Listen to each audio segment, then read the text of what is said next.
अस्सलाम वालेकुम जी व्यूअर की हाल चाल है। उम्मीद कर रहा सारे ठीक ठाक हो गए दोस्त। अज आसान लक चौधरी आसान लक जज साहब आप इन्हों को हाजिर होए हैं जी। इन्होंने लाया इत्थे अपना सोलर पैनल तो टूबल जी वह विजिट करने वास्ते। रोज़ ही इतों लंघ टप जाइदा।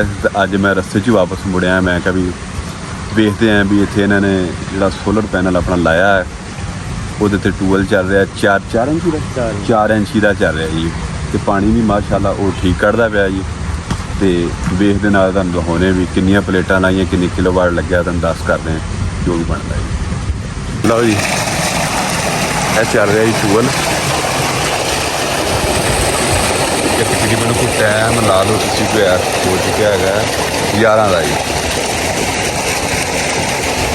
यह नाल पियां प्लेटां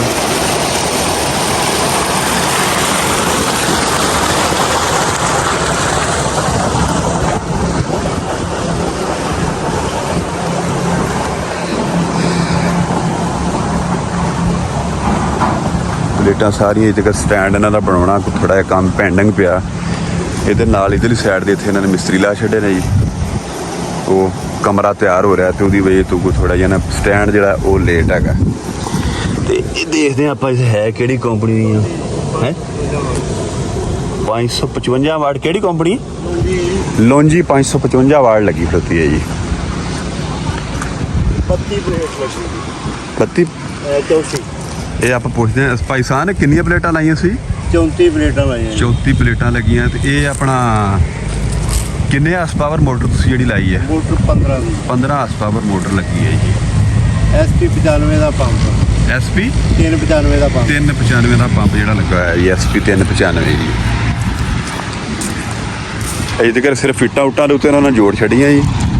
स्टैंड बनाना वा तो स्टैंड बना के तो फिर इन्होंने वो सामने जोड़े मिस्त्री लगे उस जगह के उत्ते यदा स्टैंड उत्ते बनाना कहने मूविंग वाला जी।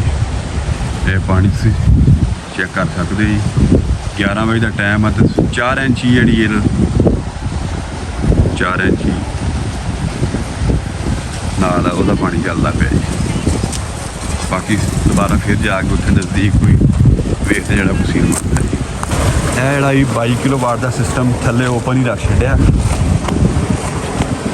ਇਹ ਨਾਲ ਇੱਥੇ ब्रेकर लगाई हुई ऑन ऑफ वाला सिस्टम ਇਹਦਾ ऑन ऑफ कितों है ਇਹ ਤੇ ऑन ऑफ ਦਾ सिस्टम ਲੱਗਾ ਹੈ ਜੀ। ਇਨਵੇਟਰ ਹੈ ਜੀ। ਇਹ ਸਾਰੀ ਡਿਟੇਲ ਇਸ ਦੀ ਆ ਰਹੀ ਹੈ इधरली साइड ਉਧਰਲੀ ਸਾਈਡ ਤੇ ਇਹ ਸਾਹਮਣੇ स्टिकर लगा है बस सारा कुछ लिखा है शहीन इन्वेटर इलेक्ट्रिकल को लिमिटेड मेड इन चाइना है।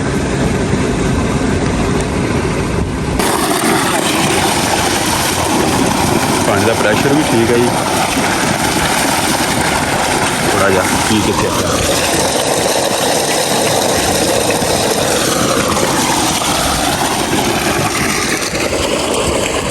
चौधरी सानलक साहब है जी। ये बहुत खुश है जी। तो बाकी जोड़ा चलाने का तरीकाकार है कहते जी 600 रुपये घंटा पानी है जी। जेकर किसी ने मुट्टा मारना तो 4000 रुपये दिहाड़ी वो चल जाया करनी है। यह जगह तैयार हो रही है जी। ये आज सिर्फ वही प्रैक्टिस थोड़ा जिहा रो आएगा है मौसम का। अच्छा जी सान भाई दस रहा है भी मौसम जो कोई थोड़ा गर्दो गुबार हैगी है वो तो ना कोई प्रैशर जो घट आ। दोबारा फिर जिदन मौसम साफ होया दोबारा फिर आप जो ना जी तुहानूं ਇਹਦਾ सीन चेक करवाएंगे। इधरली साइड इन्होंने गुलाब लाया गुलाब के बहुत ज़्यादा शौकीन है जी। ये बहुत इन्हें काम गुलाब ने करवाया जी। Thanks for watching.